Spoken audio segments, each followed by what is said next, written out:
आप कहते हैं कि हिंदुओं एक हो जाओ। हाँ। और इसमें वर्ग विभाजित किया गया, ब्राह्मण क्षत्रिय शूद्र वैश्य, इसमें विभाजित किया गया। इसमें भी जब आप बांट देते हैं, कैसे कहते हैं कि हिंदू एक हो जाओ? आप ये बताइए, आपका चैनल है, आपने भी तो विभाजन किया है कि ये एडिटर है, ये सब एडिटर है, ये कैमरामैन है, ये कैमरे के सामने आएगा, ये कैमरे के पीछे रहेगा, ये एडिटिंग करेगा, ये सॉफ्टवेयर डिजाइन करेगा, ये सवाल पूछेगा, ये कंटेंट लिखेगा। इसका मतलब क्या विभाजन हो गया? ये जो सनातन धर्म में विभाजन है, ये गुण कर्म स्वभाव के आधार पर है। चातुर्वर्ण मया सृष्टम गुण कर्म विभागशः योगेश्वर भगवान श्री कृष्ण रणभूमि में खड़े होकर के कहते हैं, ये चार पहिए, एक गाड़ी चार पहियों के बिना नहीं चल सकती। एक पहिया हटा देंगे तो गाड़ी गिर जाएगी। और कहीं भी ऐसा नहीं कहा गया है कि इनके साथ अत्याचार करो, ये बड़ा है, ये छोटा है। आप कोर्ट रूम में जाएंगे तो जज ऊपर बैठा है, वकील नीचे बैठे हैं, मुजरिम कटघरे में खड़ा है। हर व्यक्ति का एक स्थान निर्धारित है। इसका मतलब ये नहीं है कि ऊंचा नीचा, गोरा काला, ये लोगों ने जरूर बना दी होंगी कुछ व्यवस्थाएं कि हाँ, आप अगर गुप्ता फैमिली में हो तो आप बनिए हो, आप वैश्य हो। आप अगर ब्राह्मण फैमिली में हो तो आप ब्राह्मण हो गए। ये लोगों ने कुछ कालांतर पर कुछ ऐसी विकृतियां पैदा कर दी, लेकिन ये सच नहीं है। सच क्या है कि आप यदि वैश्य परिवार में पैदा हुए, आपके पिताजी गुप्ता हैं, लेकिन आप अब सेना में भर्ती हो गए, तो अब आप वैश्य नहीं रहे, अब आप क्षत्रिय हो गए।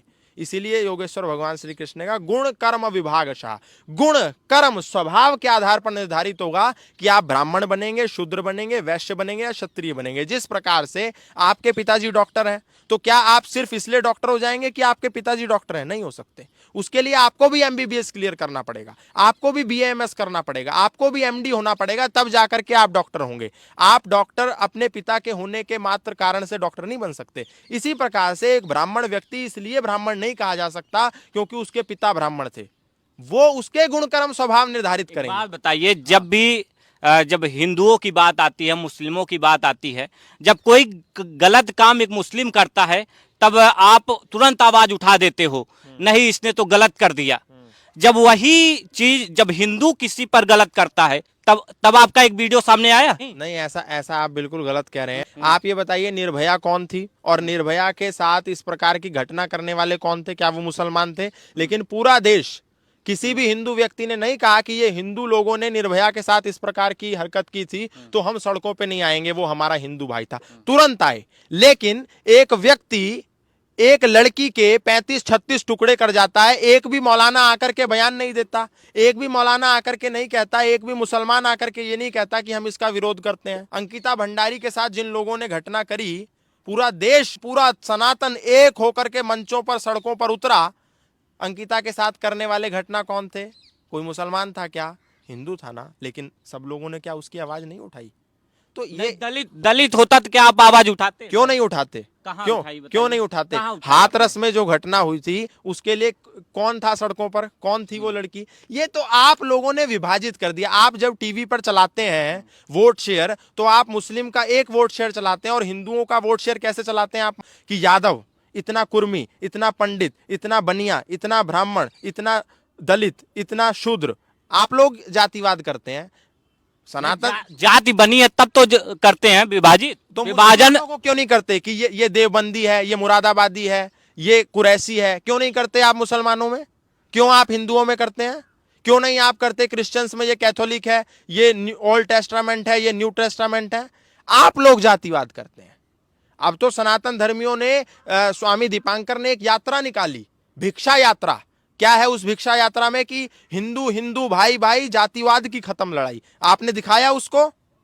बताइए मेरे को। एक सन्यासी दर दर ठोकरे खा रहा है, इस बात की भिक्षा मांग रहा है कि हिंदू हिंदू, भाई भाई, जातिवाद की खत्म लड़ाई। जातिवाद कुछ नहीं है, अब हम सब एक हैं, सनातन धर्मी हैं। हाँ, विकृतियां समाज में आएंगी, आपके टेक्निकल एरर्स आते होंगे, जब आप इंटरव्यू करते हैं, जब आप घूमते हैं, टेक्निकल एरर आएंगे, लेकिन टेक्निकल एरर तो हमेशा हकीकत। राम मंदिर में कोई दलित पुजारी बनेगा? मैं आपको एक उदाहरण देता हूं। आपने स्वामी रामदेव का नाम सुना?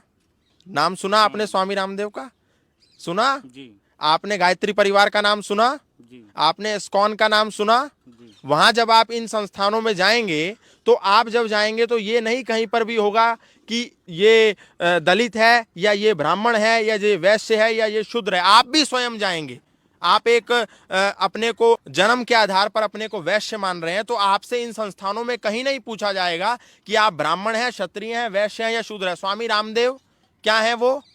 अगर आप एक उदाहरण लें, अब आपकी फिलॉसफी से हम बात करें तो स्वामी रामदेव एक यादव परिवार में, रामकृष्ण यादव उनका नाम था, लेकिन आज क्या है? वो भारत की संत परंपरा के गौरव हैं। और उनके जितने सन्यासी हैं उसमें दलित भी हैं, उसमें शूद्र भी हैं, उसमें वैश्य भी हैं, उसमें ब्राह्मण भी हैं, और जितने सब यज्ञ कर रहे हैं। ऐसा उसमें कहीं नहीं है कि ये वाला सन्यासी क्योंकि शूद्र बैकग्राउंड से इसको यज्ञ से दूर रखो या इसको वेद मत पढ़ाओ।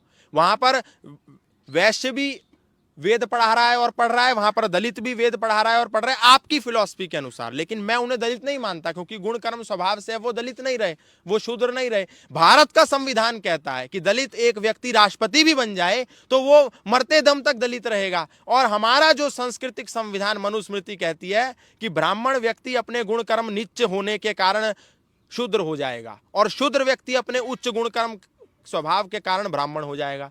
अब बताओ डिस्क्रिमिनेशन कौन कर रहा है?